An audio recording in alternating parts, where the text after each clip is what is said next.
Hello everyone, welcome back to our channel English माध्यम के platform पे मैं हूं आपकी एडुकेटर प्रियंका ठाकुर। और हम सॉल्व कर रहे हैं editorial based practice exercise. Start करते हैं आज का session with the thought of the day, that is every day is a chance to begin again. यानी कि हर दिन आपके पास एक मौका होता है दोबारा दोबारा से नए सिरे से शुरुआत करने का। Don't focus on the failures of yesterday. कल के दिनों की हार के ऊपर फोकस करके काश मैंने ऐसे कर लिया होता, काश मैंने वैसे कर लिया होता, उसके ऊपर फोकस करने से कोई फायदा नहीं है। Start today with positive thoughts. आज के दिन की शुरुआत नए थॉट्स के साथ में, पॉजिटिव थॉट्स के साथ में करो, पॉजिटिव एक्सपेक्टेशंस के साथ में करो। चलिए स्टार्ट करते हैं reading comprehension and practice exercise for SSC CGL 2024। 6 weeks after his visit to Moscow, Moscow गए थे हमारे प्राइम मिनिस्टर नरेंद्र मोदी। तो 6 हफ्ते के बाद जब वो मॉस्को गए थे, उनकी मॉस्को यात्रा के 6 हफ्ते बाद prime minister Narendra Modi trip to Kyiv and meeting with Ukrainian. Prime minister Narendra Modi का जो ट्रिप है काइव के लिए, काइव क्या है, यूक्रेन की राजधानी है। और उसके बाद उनकी मीटिंग किसके साथ में, Ukrainian president Volodymyr Zelensky on Friday. कब, शुक्रवार को, अगस्त 23 2024, 23 अगस्त 2024 को। Was largely seen as an exercise. ये बड़े तौर पे एक एक्सरसाइज, एक प्रयास के तौर पे देखा गया in balancing India's position on the Russia Ukraine war. ऐसा प्रयास जिसमें कि रशिया यूक्रेन वॉर में हिंदुस्तान की जो स्टैंड है, उनका जो पोजीशन है, उसको बैलेंस करते हुए दिखाया जा रहा था। तो आपको पता ही अभी तक हम लोग यही करते आए हैं, जहां कहीं पे भी रशिया को कंडेम करते हुए कोई प्रावधान लाया जा रहा है यूएन में, तो उसको हम उससे हम एब्सटेन कर रहे हैं, उससे हम परहेज कर रहे हैं। और वही साथ ही साथ हम यूक्रेन की सोवरेनिटी की बात भी बखूबी कर रहे हैं कि भाई यूक्रेन को अधिकार है अपनी सोवरेनिटी का। वहीं हम ये भी नहीं कहते कि भाई रशिया को अधिकार नहीं है, रशिया को भी अपनी सोवरेनिटी का अधिकार है। ठीक है, तो रशिया के ऊपर जो सैंक्शंस लगे हैं हम उनका भी सपोर्ट नहीं करते। Since Russia first invaded Ukraine in February 2022, बोल रहे हैं जब से रशिया ने पहली दफा यूक्रेन को इन्वेड करना मतलब आक्रमण करना शुरू किया था फरवरी 2022 में, India has maintained a uniquely distant position. Hindustan ने तब से दूर रहा है। यूनिकली मतलब अलग तरीके का, डिस्टेंट मतलब दूर रहना। तो वो इस युद्ध से, फ्रॉम द वॉर, इस युद्ध से वो दूर ही रहा है। Abstaining from all resolutions at the United Nations. और एब्सटेन करना मतलब परहेज करना, दरकिनार करना। कोई भी रेजोल्यूशन अगर लाए गए रशिया के अगेंस्ट में, उसको क्रिटिसाइज करते हुए, तो उनसे भी हिंदुस्तान ने परहेज करा। That dealt with the conflict and were critical of Russia. जो कि इस कन्फ्लिक्ट से जूझ रहे थे और जो कि रशिया को क्रिटिसाइज करते, उन सभी रेजोल्यूशंस को हमने एब्सटेन करा, उनसे परहेज करा। India also ignore western sanctions. Hindustan ने जो वेस्टर्न सैंक्शंस लगे थे रशिया के ऊपर, उनको भी इग्नोर करा। ऑयल के ऊपर लगे थे, उनकी एनर्जी के ऊपर लगे थे, राइट। पर हिंदुस्तान ने उस टाइम पे रशिया से बहुत ज़्यादा ऑयल इंपोर्ट करा, बहुत ज़्यादा इन द सेंस जितना हमारा रिक्वायरमेंट था उसके अकॉर्डिंग हमने अब इंपोर्ट करा रशिया से। तो हमें उससे बेनिफिट भी हुआ और बाकी देशों ने हमारी निंदा भी करी। तो फिर जयशंकर जी ने कहा भी था कि भाई आप लोग तो अपनी रिक्वायरमेंट्स तो खत्म करते नहीं है, अपना तो आपने बिजनेस उनके साथ में चला रखा है और हमें बोल रहे हैं आप ऑयल नहीं लेने के लिए। तो this is not a good diplomacy. हम अपना फायदा देखेंगे, आप अपना देख रहे हैं, तो right. Particularly on payments for oil imports, खास तौर पे ऑयल इम्पोर्ट्स की पेमेंट्स के ऊपर, and defence hardware from Russia. और आपको पता है कि हम अपने जो डिफेंस इक्विपमेंट्स है वो भी कई रशिया से लेते हैं। सुकोई जो विमान है वो शायद रशिया से ही लिए गए हैं, राइट। तो रशिया से हम हार्डवेयर लेते हैं। तो इन सब के ऊपर जो वेस्टर्न सैंक्शंस लगाए गए थे, हिंदुस्तान ने उनको भी इग्नोर कर दिया। एंड डिड नॉट एक्सेप्ट करना मतलब स्वीकार करना, Mister Zelensky's request to include Ukraine in the G20 summit. और हिंदुस्तान ने जो मिस्टर जेलेंस्की हैं, जो कि यूक्रेन के प्रेसिडेंट हैं, उनकी रिक्वेस्ट थी कि उनको G20 समिट में शामिल किया जाए, उसको भी हिंदुस्तान ने स्वीकार नहीं किया लास्ट ईयर, जो कि पिछले साल हुआ था। और to send a high level political participation to the Swiss peace summit, या फिर हाई लेवल पॉलिटिकल पार्टिसिपेशन को भेजने की, पॉलिटिकल डिप्लोमेट्स को भेजने की बात की जाए स्विस पीस पे, तो उससे भी हम परहेज कर रहे थे, जो कि इस जून में हुआ दिस ईयर। ठीक है। India's disapproval of Russia's actions was instead couched in the language of peace। बोल रहे हिंदुस्तान ने जो भी डिसअप्रूवल, अस्वीकृति दिखाई है रशिया के कार्यों की, रशिया के एक्शंस की, वो बजाय के क्या की गई है, काउच्ड इन मतलब फ्रेम करना, उसको ऐसा दर्शाना, ऐसा प्रेषित करना, व्यक्त करना, ऐसे काउच की गई कि वो शांति की एक बात है, शांति की एक लैंग्वेज है, शांति की एक ध्वनि है। ठीक है। All of cold comfort for Ukraine. Cold comfort का मतलब होता है सिंपथी दिखाना, थोड़ी बहुत सिंपथी, लिमिटेड अमाउंट में सिंपथी दिखाना। तो ये सब क्या था, यूक्रेन के लिए बड़ा ही थोड़ा सा सहानुभूति थी। Which was seeking a clear alignment with its cause, जो कि क्या चाहता था, कोऑर्डिनेशन चाहता था अपने कॉज के साथ में। कॉज मतलब अपने उद्देश्य के साथ में।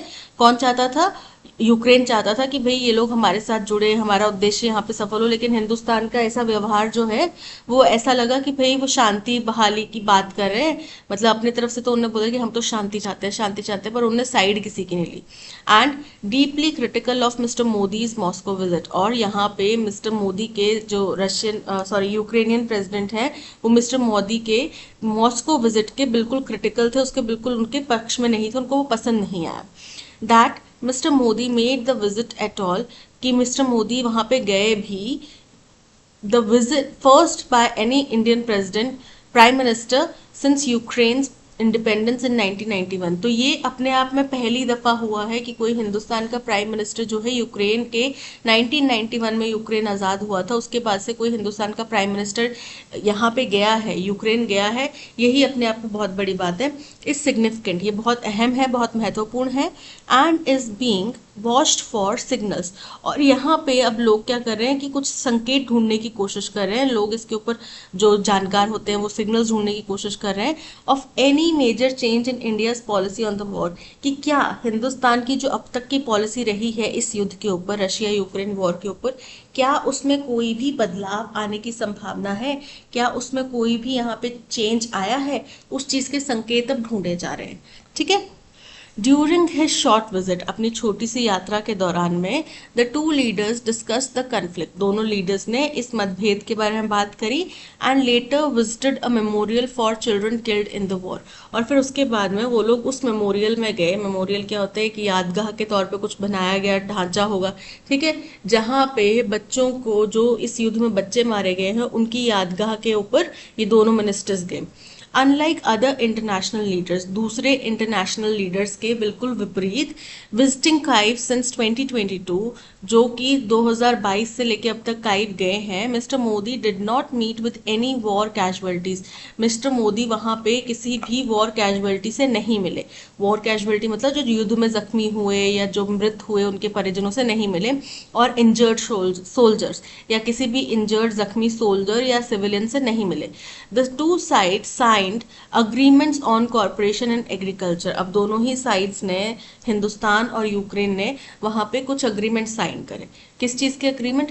कोऑपरेशन। कोऑपरेशन मतलब सहयोग दिखाएंगे किस चीज में? एग्रीकल्चर में, कल्चर में, मेडिकल प्रोडक्ट्स में, and assistance for community development projects. Community development projects क्या होते हैं? जैसे कि यहाँ पे चल रहे हैं हिंदुस्तान में कई सारे कम्युनिटी डेवलपमेंट प्रोजेक्ट्स चल रहे हैं, तो वैसे ही वहां पे चलाए जाएंगे। ठीक है।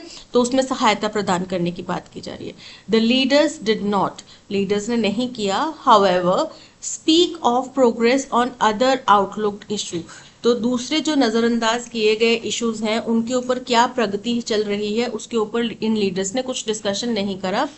इंक्लूडिंग अ स्ट्रैटेजिक पार्टनरशिप, जिसमें कि स्ट्रैटेजिक यानी कि कूटनीतिक पार्टनरशिप भी शामिल है, और supplies of telecom and medical infrastructure, या फिर मेडिकल इंफ्रास्ट्रक्चर के लिए, टेलीकॉम इंडस्ट्री के लिए जो सप्लाईज, उनको रिक्रूटमेंट्स की जरूरत है, उसके बारे में कोई डिस्कशन नहीं हुआ। And construction equipment that Ukraine has requested, और कंस्ट्रक्शन के इक्विपमेंट्स जो कि यूक्रेन ने हिंदुस्तान से रिक्वेस्ट करी थी कि आप हमें प्रोवाइड करवा दो।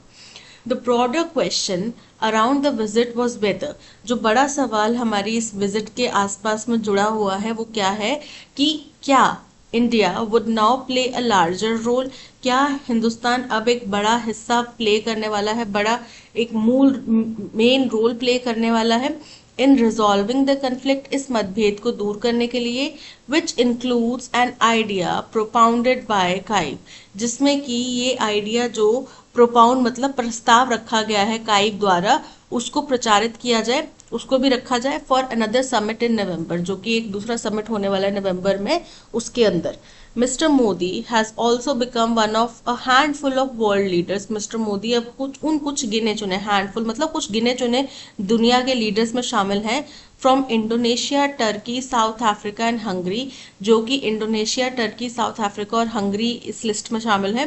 To have visited Kyiv and Moscow, जो कि इन दोनों देशों में, यूक्रेन और रशिया दोनों में विजिट कर चुके हैं।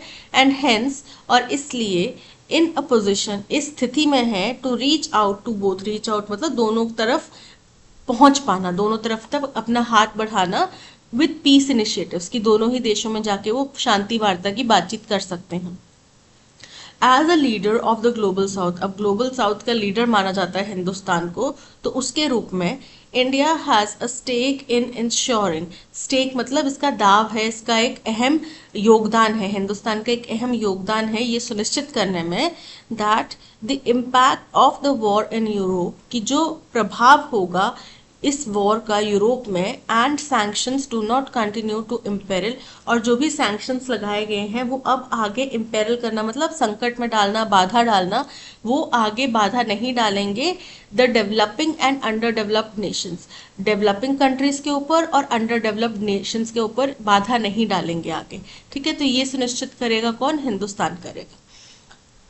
However, New Delhi has thus far not shown, हालांकि न्यू दिल्ली ने thus far मतलब अब तक, इन्होंने अब तक नॉट शोन कुछ नहीं दिखाया, एन इंटरेस्ट कोई इंटरेस्ट नहीं दिखाया, in more than passing messages when required, मतलब मैसेज पास करने के अलावा इन्होंने कोई भी ऐसा इंटरेस्ट नहीं दिखाया। जब भी जरूरत पड़ी तो केवल ऐसा लगा कि बस ये मैसेज ही दे रहे हैं एक, कि भाई हम शांति के अंदर हैं, हम शांति से चाहते हैं, बस ऐसा मैसेजेस ही उनकी तरफ से दिखे, उन्होंने कोई इनिशिएटिव लिया नहीं। Sending officials to Doha and Burgenstock when invited to attend peace dialogue, जब हमारे को इनवाइट किया गया था पीस डायलॉग के लिए जो कि दोहा में और बर्गन स्टॉक में हुए, तब हमने अपने ऑफिशियल भेज दिए। And encouraging the two parties to deal directly और विद ईच अदर, और हमने दोनों पार्टीज को बोला कि भाई यूक्रेन रशिया आपस में बातचीत करके इसको सुलझाए, हम लोग बीच में नहीं पड़ते। Unless that understanding of India's interest, जब तक कि ये समझ जो है हिंदुस्तान के हित की चेंजेस, ये बदलती नहीं, इट वुड सीम, ऐसा लगता है, mister Modi's visit followed form, बोल रहे हैं जो मिस्टर मोदी की विजिट थी, but did not fundamentally move the needle, उन्होंने एक रूप तो पकड़ने की कोशिश करी, लेकिन मौलिक रूप से कोई भी उनने जड़ नहीं पकड़ी, कोई बदलाव नहीं लाया। ठीक है, on the global piece efforts, दुनिया भर में जो पीस एफर्ट्स चल रहे हैं उसके अंदर कोई भी बदलाव नहीं आया, कुछ बड़ा परिवर्तन नहीं कर पाए। Not did the substance greatly outweigh the symbolism, ना ही ये जो सब्सटेंस है, ये जो महत्व है, वो बहुत ज्यादा आउटवे करेगा यानी कि सरपास करेगा, एक्सीड करेगा, किस चीज को? सिंबोलिज्म को, प्रतीकवाद को, ऑफ मच अवेटेड विजिट, जो इनकी बड़ी देर से इंतजार की जा रही विजिट थी, उसके प्रतीक को भी ये आउटशाइन नहीं करेगा, उसको भी ये कुछ ऐसा बड़ा कुछ हासिल नहीं हुआ हमें इस विजिट से। मतलब मोटे तौर पे बात यह है कि बड़े लंबे समय से माना जा रहा था कि हिंदुस्तान जो है ग्लोबल साउथ का एक लीडर है। ठीक है, तो वो चाहे तो इस युद्ध में बातचीत कर सकता है, रुकवा सकता है, राइट। तो बातचीत के जरिए युद्ध रुकवाने की पहल कर सकता है, क्योंकि रशिया के हिंदुस्तान के साथ में अच्छे संबंध है, और जेलेंस्की जो है वो भी मोदी जी से यही उम्मीद कर रहे थे कि शायद ये वॉर वो रुकवा दे। बट जो इनकी विजिट हुई पहले मॉस्को की और फिर काइव की, तो उन विजिट से ऐसे संकेत नहीं मिले कि कुछ बड़ा हासिल कर पाए हैं हम इस शांति वार्ता में। ठीक है, तो ये था पैसेज, आई होप आपको समझ में आया होगा। अब चलते हैं क्वेश्चन नंबर 1 की तरफ। क्वेश्चन नंबर 1 हमसे पूछ रहा है, which of the following best explains India's stance on the Russia Ukraine conflict as described in the passage, बोल रहे हैं इनमें से कौन सा जो है स्टेटमेंट वो बताता है हिंदुस्तान का क्या स्टांस है रशिया यूक्रेन कॉन्फ्लिक्ट के ऊपर, जैसे कि पैसेज में डिस्क्राइब किया गया। India has fully supported Ukraine's cause by condemning Russia's action at the international forums, incorrect है, हिंदुस्तान ने यूक्रेन को पूरी तरीके से सपोर्ट नहीं करा है। ठीक है, रशिया को कंडेम नहीं करा है। India has taken an active role in peace talks between Russia and Ukraine by hosting summits. Incorrect है। हिंदुस्तान से उम्मीद की जा रही थी कि ग्लोबल साउथ के लीडर हैं, ग्लोबल साउथ का चेहरा है, फिफ्थ लार्जेस्ट इकोनॉमी बन गए हैं, तो इनसे उम्मीद की जा रही थी कि इस रशिया यूक्रेन वॉर में ये मध्यस्थ की भूमिका निभा सकें, शांति दूत की भूमिका निभा सकें। लेकिन ऐसा कुछ हुआ नहीं, बस संकेतात्मक बातें हिंदुस्तान करता रहा और ऐसा कुछ इंटरेस्ट उसने हिंदुस्तान ने दिखाया नहीं कि भाई हमारा हित जो है वो पूरा हो रहा है, तो हम शांति बोलते रहेंगे, हम इसमें कुछ करने की अभी हमें जरूरत नहीं है। India has maintained a distant position by abstaining from resolutions critical of Russia and continuing trade with Moscow. बिल्कुल करेक्ट है, ऑप्शन सी इज करेक्ट कि उन्होंने एक डिस्टेंट स्टैंड रखा है अपना कि हम दूरी बना के रखेंगे इस युद्ध से, ना हम रशिया को क्रिटिसाइज करेंगे, ना हम ये बोलेंगे कि भाई जो युद्ध है वो बिल्कुल सही है। ठीक है, so option C is correct. What was the primary focus of Prime Minister Modi's visit to Kyiv according to the passage?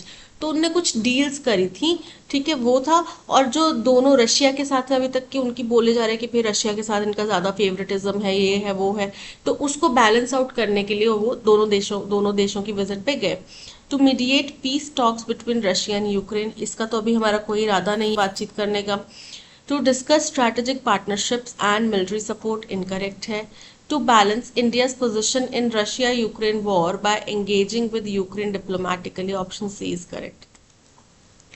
Why has India not shown interest in playing a larger role in resolving the Russia-Ukraine conflict? बोल रहे हिंदुस्तान ने कोई interest क्यों नहीं दिखाया बड़ा role play करने में जब रशिया यूक्रेन कन्फ्लिक्ट को रिजॉल्व करने की बात की जा रही थी।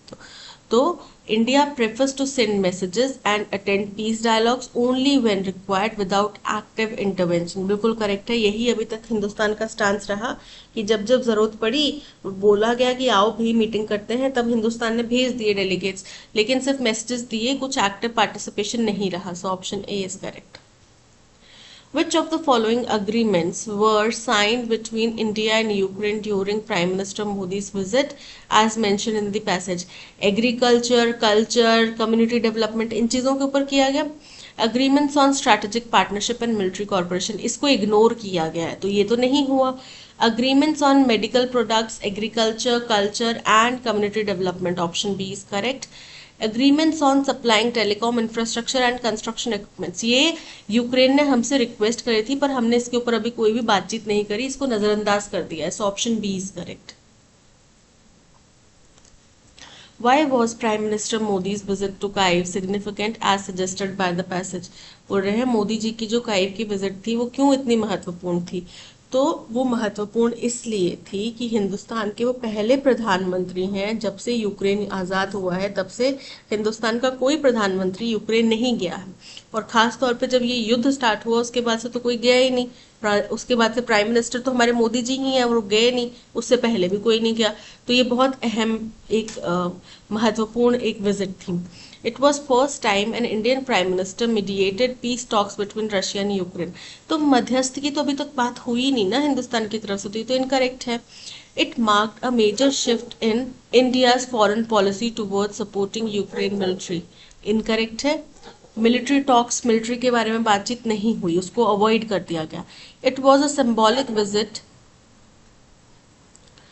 to criticize Russia's invasion and offer support to Ukraine's military efforts. Incorrect है, क्योंकि प्राइम अगर ये सिंबॉलिक विजिट होती तो वो मॉस्को नहीं जाते, वो पहले मॉस्को गए उसके बाद काइव गए। ठीक है, दैट मीन्स वो रशिया के साथ में हम लोग रशिया के साथ में अपने रिश्ते किसी भी कीमत पे खराब नहीं करना चाहते। ठीक है, it was the first visit by any Indian prime minister to Ukraine since its independence in 1991. Option D is correct. A few months after Conrad's death, Conrad कोई होंगे व्यक्ति, उनकी डेथ के कुछ महीने बाद the nobles met at Aixla Chapel. जो nobles यानी कि ब्यूरोक्रेट्स होते थे पुराने जमाने में, जो पदाधिकारी होते थे, ठीक है, डिप्लोमैट्स होते थे, वो लोग मिले कहाँ पे? एक्सला चैपल में, and elected Henry to be their king, और उन्होंने हेनरी को चुना अपने राजा के तौर पे। एट दिस टाइम, इस समय पे it was the dash in Europe to hunt various birds. तो यूरोप में प्रचलन होगा, कोई कस्टम होगा, कोई रिचुअल होगा, ट्रेडिशन होगा कि भाई अलग अलग तरीके की बर्ड्स को हंट किया जाता था, मारा जाता था। Such as wild duck and partridge, जैसे कि वाइल्ड डक हो गए या पार्ट्रिज हो गए, दोनों पक्षी हैं, विद फैल्कन्स, फैल्कन्स की सहायता से। The falcons were long winged birds of prey. Bird of prey का मतलब होता है जो शिकार करने वाले पक्षी होते हैं, जो मांस खाते हैं, ठीक है, उनको बर्ड ऑफ प्रे बोला जाता है। तो फैल्कन्स के बारे में बता रहे हैं कि वो लंबे लंबे पंखों वाले पक्षी होते हैं जो कि शिकार करते हैं डैश हॉक्स। तो लाइक हॉक्स हो सकता है, रिजेंबलिंग हॉक्स हो सकता है। हॉक क्या होता है? गिद्ध जिसको बोलते हैं, आई थिंक हिंदी में उसको हॉक बोला जाता है, ठीक है। अगर मैं गलत हूं तो मुझे करेक्ट कर देना। मेरे ख्याल से हॉक गिद्ध को ही बोला जाता है, या बाज को बोला जाता है, सॉरी, हॉक, ठीक है। गिद्ध को शायद बल्चर बोलते हैं, बाज होता है हॉक, ठीक है। तो हॉक्स की तरह के ये पक्षी होते हैं, right. They were trained to dash on their master's wrist and wait patiently until they were told to fly. तो जो पक्षी हैं जब वो कहीं पे बैठते हैं, चाहे पेड़ के ऊपर बैठे हैं, किसी टहनी के ऊपर बैठे हैं, तार के ऊपर बैठे हैं, जो उनका सिटिंग पोजीशन है या सिटिंग स्टाइल है उसको बोला जाता है पर्च, ठीक है। क्या बोला जाता है? पर्च। तो उनको ट्रेन किया जाता था उनके मास्टर के रिस्ट पे पर्च करने के लिए, ठीक है। एंड वेट, और वेट करे पेशेंटली, शांति से, until they were told to fly, जब तक उनका मास्टर उनको उड़ने के लिए ना कहे तब तक वो शांति से उनकी कलाई के ऊपर बैठे रहे। जैसे कि हम कई जो मूवीज होती हैं जिनमें इजिप्शियन कुछ मेंशन्ड होता है, या फिर हम गुरु गोविंद सिंह जी को अगर उनका पोर्ट्रेट देखें तो उनके हाथ पे भी, रिस्ट के ऊपर भी एक बाज बैठा होता है, राइट। तो वो बाज बैठा होता है, उसी तरीके से इनको ट्रेन किया जाता है फाल्कन पक्षियों को कि वो अपने मास्टर के, अपने बॉस के, अपने मालिक के रिस्ट के ऊपर बैठ जाए, ठीक है। Then they would swiftly dash at their prey. तो वो चार्ज करेंगे अपने प्रे के ऊपर। तो स्विफ्टली मतलब बड़े आराम से, स्मूथली, एकदम से, तेजी से वो अपने प्रे के ऊपर क्या करेंगे? अटैक करेंगे, चार्ज करेंगे। And bear it to the ground, और उसको जमीन पे धराशायी कर देंगे। Henry was very fond of falconry. Henry, जिनको उन्होंने राजा चुना, वो इस शिकार के बड़े, मतलब उनको बड़ा पसंद था। ये फॉन्ड मतलब उनको बड़ा पसंद था, प्रिय था। And hence was known as Henry the Fowler, इसलिए उनको हेनरी द फॉलर और फैल्कनर के नाम से जाना जाता था। As soon as the other dukes had elected him king, जैसे ही बाकी ड्यूक्स ने उनको किंग इलेक्ट किया, a messenger was sent to Saxony, एक मैसेंजर भेजा गया सेक्सोनी को, to dash him of the honour done to him, उनको इस बारे में जानकारी देने के लिए कि उनको क्या सम्मान दिया गया है।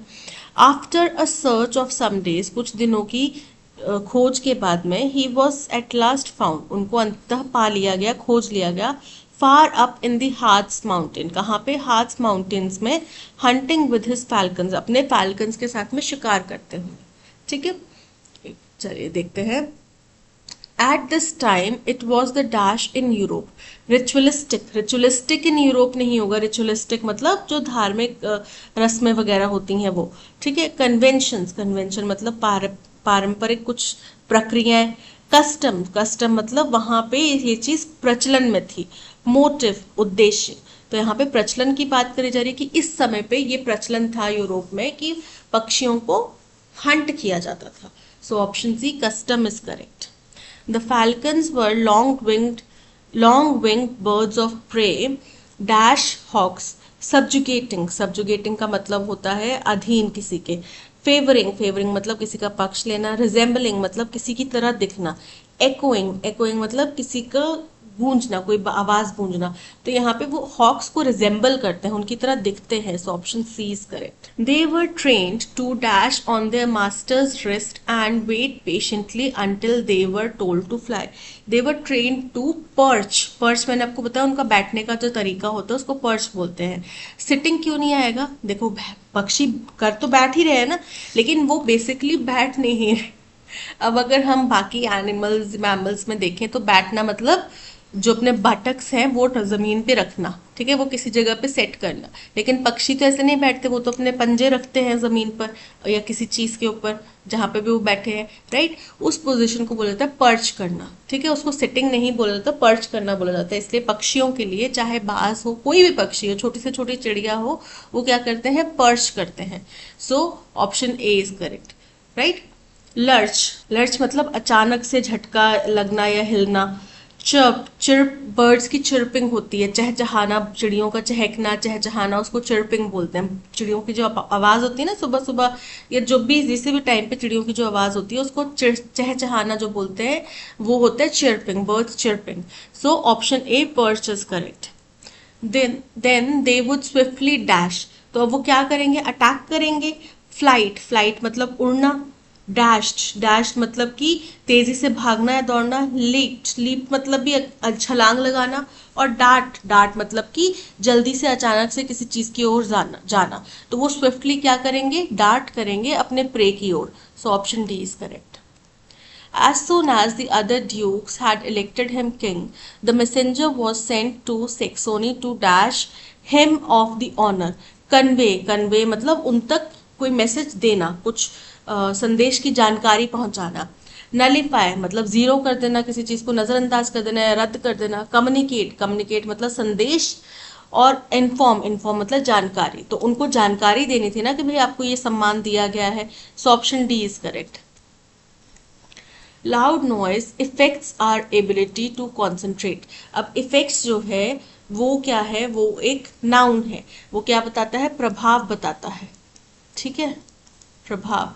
लेकिन हमें बताना है कि वो हमारी काबिलियत को चेंज कर रहे हैं, यानी कि क्या हो जाएगा, वर्ब आ जाएगा। अफेक्ट्स क्या आएगा, अफेक्ट्स। इंटेंसिफाइज गंभीर करना, किसी चीज की इंटेंसिटी को बढ़ाना। अफेक्ट्स, अफेक्ट्स मतलब प्रभावित करना। सो ये क्या है, वर्ब है, जो कि यहाँ पे बिल्कुल फिट बैठता है। बिस्टॉज, बिस्टॉज मतलब किसी के ऊपर कुछ देना, कुछ कृपा करना। और रिजल्ट्स, रिजल्ट्स मतलब परिणाम। So option B affects is correct. His industrious attitude was the reason for his promotion. अब इंडस्ट्रियस का मतलब होता है मेहनती, बहुत ज्यादा परिश्रमी। कैसे लगा सकते हैं, इंडस्ट्री, इंडस्ट्री आ रहा है, ठीक है। इंडस्ट्री से आप समझ लो, इंडस्ट्री में तो मेहनत करनी पड़ती है, ठीक है। तो मेहनत करनी पड़ती है, मेहनत कौन करेगा, मेहनती इंसान करेगा, राइट। तो इंडस्ट्रियस क्या हो गया, मेहनती व्यक्ति। तो उसकी जो मेहनती एटीट्यूड था वो एक लौता कारण था उसके प्रमोशन का। एफिशिएंट, अब इसका क्या बताना है, एंटोनिम बताना। एफिशिएंट मतलब प्रभावशाली। हेजी, हेजी मतलब धुंधला। लेजी मतलब आईसी, आलसी। प्राइसली, प्राइसली मतलब महंगा। तो यहाँ पे क्या होगा, option C lazy is correct. These people are artist, ये जो लोग हैं ये कलाकार हैं। डैश स्किल्स आर एक्स्ट्रॉर्डनरी, इनकी, जब ये बोला जा रहा है, दीज बोला जा रहा है, तो क्या होगा, इनकी कला होगी, ये लोग कलाकार हैं। और इनकी कला, जब इनकी बोलना है तो क्या आएगा, देयर। देयर कौन सा, THEIR, देयर, ठीक है। अब ये क्या है, दे आर, ये क्या है, दे आर, वो है, दे आर। दे और ये कोई शब्द नहीं होता, देयर मतलब उनकी, इनकी। और देयर, देयर मतलब वहां, किसी जगह के लिए बोल रहे हैं, वहां, ठीक है। So option C there is correct. They address the special gathering perfectly. अब आपने संबोधित किया है परफेक्ट गैदरिंग को। दे की स्पेलिंग करेक्ट है, एड्रेस की स्पेलिंग इनकरेक्ट है, द स्पेशल गैदरिंग परफेक्टली बाकी करेक्ट है, एड्रेस की स्पेलिंग इनकरेक्ट है। क्या होता है, संबोधित करना, किसी का संबोधन करना। तो क्या होगा, ADDRESSED, addressed. So option C is correct. The prince is the dash to the throne. जो प्रिंस है वो इस तख्ती का वारिस है। उस वारिस को क्या बोलते हैं, हेयर। क्या बोलते हैं, हेयर। अब ये बालों वाला हेयर नहीं है, हेयर है, या हायर भी बोलते हैं कई लोग, HEIR, हेयर, ठीक है। तो option A is correct. Air, ये क्या है, हवा। ये एरर का शॉर्ट फॉर्म है। एरर मतलब गलती को कभी भी लिखते हैं। और एर का मतलब होता है कोई चीज पहले हो गई जो, ठीक है, पहले का मतलब है एर। तो यहाँ पे option A here is correct. Higher भी बोलते हैं, हेयर भी बोलते हैं, ठीक है। प्रोनाउंसिएशन हिंदुस्तान में कई लोग हायर भी बोल देते हैं, तो प्रोनाउंसिएशन अलग अलग हो जाती है। Shyam has reserved a dash in the train for his wife. Train में जब आप जाते हैं, एसी में जाते हैं या नॉर्मल ट्रेन में जाते हैं, लोकल डब्बों में, तो जो बेंच सी होती है, सीट, उसको क्या बोलते हैं? उसको बोलते हैं बर्थ। क्या बोलते हैं? Berth, BERTH। ठीक है। As she will be giving dash to his child soon. और जब बच्चे को पैदा किया जाता है उसको बोला जाता है बर्थ। ठीक है। तो ट्रेन में उनने अपनी पत्नी के लिए क्या रिजर्व करी? बर्थ रिजर्व करी, क्योंकि वो जल्द ही उसके बच्चे को जन्म देने वाली हैं, बर्थ देने वाली। राइट। तो क्या आएगा? बर्थ और बर्थ, ERITH। बिल्कुल करेक्ट है, option A is correct. Incorrectly spelled word बताना है। फर्स्ट है कंसाइंशियस, अच्छा कंसाइंटियस। कंसाइंटियस का मतलब होता है कि कोई भी काम बहुत ईमानदारी से करने का प्रयास करना। किसी इंसान के अंदर बहुत तत्परता होती है कि मैं अपना जब भी काम करूंगा, जब मैं सरकारी नौकरी लगूंगा, तो मैं कोई रिश्वत नहीं लूंगा, मैं अपना सारा काम ईमानदारी से बारीकियों से करूंगा। राइट। वो क्या हो गया? कंसाइंटियस। उसके स्पेलिंग क्या होते हैं? कंसाइन तक तो ठीक है,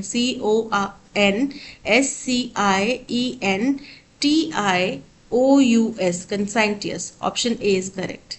सो ऑप्शन ए में एरर था। Men allowed for Olympic artistic swimming.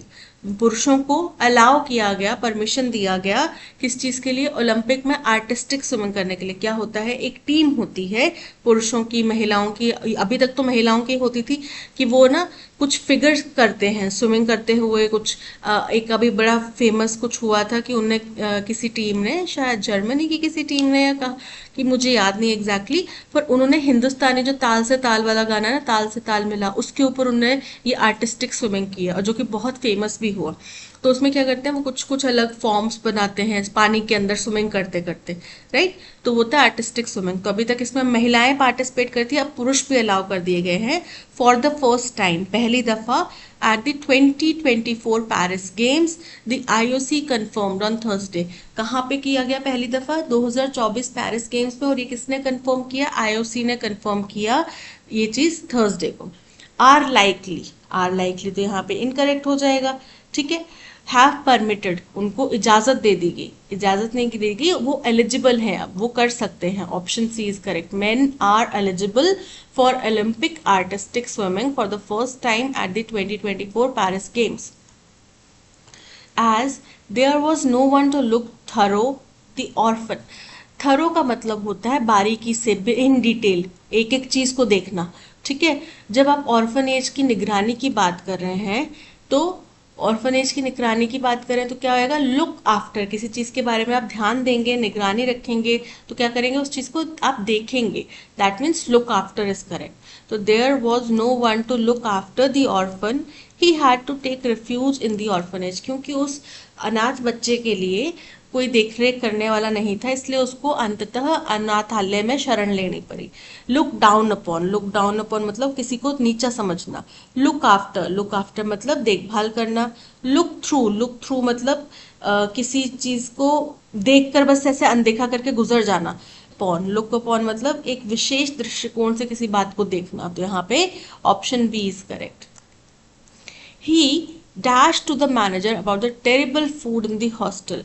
तो उनने शिकायत करी होगी, तो he made a complaint to the manager about the terrible food in the hostel. उनने हॉस्टल के मैनेजर को ही बोली होगी ना, तो द मैनेजर मतलब जो उस हॉस्टल का मैनेजर है उसकी बात की जा रही है। द क्या बता रहा है? स्पेसिफिक बता रहा है कि इसी हॉस्टल के मैनेजर को उन्होंने बात करी कि भाई जो खाना है वो बड़ा ही बेकार है। He said a big complain, ये तो इनकरेक्ट है। टेरिबली कंप्लेन भी इनकरेक्ट है, सेड अ कंप्लेन भी इनकरेक्ट है। He made a complain, option D is correct. The dash purpose of the coaching was to identify the talented players.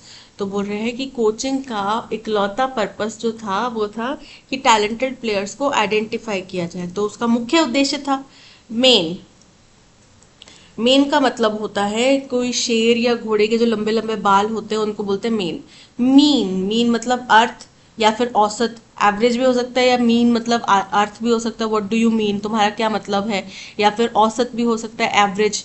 Main मतलब मुख्य, mine मतलब मेरा। So option C main is correct. Terminate मतलब किसी चीज को खत्म कर देना, रद्द कर देना। राइट। तो टर्मिनेट का फिर हमें क्या चाहिए? एंटोनिम चाहिए। समाप्त करना यानी कि इस चीज की शुरुआत करना एंटोनिम हो जाएगा। मार्क, मार्क मतलब चिन्हित करना। बिगिन मतलब शुरुआत करना। डाई मतलब मृत्यु। कंक्लूड की स्पेलिंग इनकरेक्ट है, कंक्लूड होता है ई। कंक्लूड का मतलब होता है किसी चीज को समाप्त करना, तो समाप्त करना तो सिनोनिम हो गया। बिगिन करना यानी कि शुरुआत करना, option B is correct.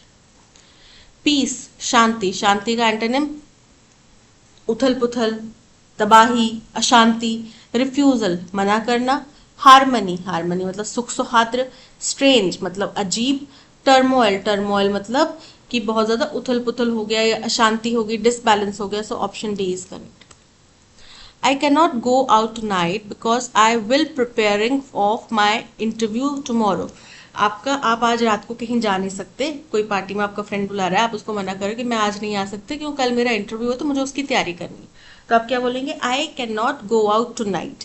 Go out tonight क्या बता रहा है कि ये जो स्टेटमेंट है इसमें ऑब्लिगेशन भी आएगा साथ में कल के लिए, और आज जो प्रिपरेशन करनी है वो भी आएगा। तो क्या आएगा, go out tonight because I, first है have been prepare to. Have been के साथ में प्रिपेयर टू नहीं आएगा। आई हैव बीन प्रिपेयरिंग हो सकता था, लेकिन I have been prepare to नहीं आएगा। I have to prepare for बिल्कुल करेक्ट है क्योंकि उसको तैयारी करनी है। I have to prepare for my interview tomorrow, option B is correct.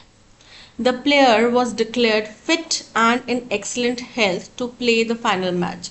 कोई प्लेयर था, चोटिल हो गया, फाइनल मैच से पहले उसका मेडिकल हुआ, बोला कि एकदम फिट है, ये खेल सकता है, परफेक्ट हेल्थ है इसकी, ये खेल सकता है। राइट एज रेन, इसका मतलब हो गया fit and in excellent health. Up in the arm, जिसका मतलब बहुत गुस्से में। लेफ्ट आउट इन कोल्ड यानी कि किसी चीज को उपेक्षित कर देना है, किसी चीज को किसी दायरे से बाहर रखना। ऑन क्लाउड लाइन नाइन, बहुत ज्यादा खुश हो जाना। So option A right as rain is correct. That's all, आज के सेशन में इतना ही। Thank you so much for watching. अगर आपको कंटेंट पसंद आया हो तो प्लीज़ लाइक शेयर और सब्सक्राइब कीजिएगा। मिलते हैं नेक्स्ट सेशन में। Till then keep learning and keep practising.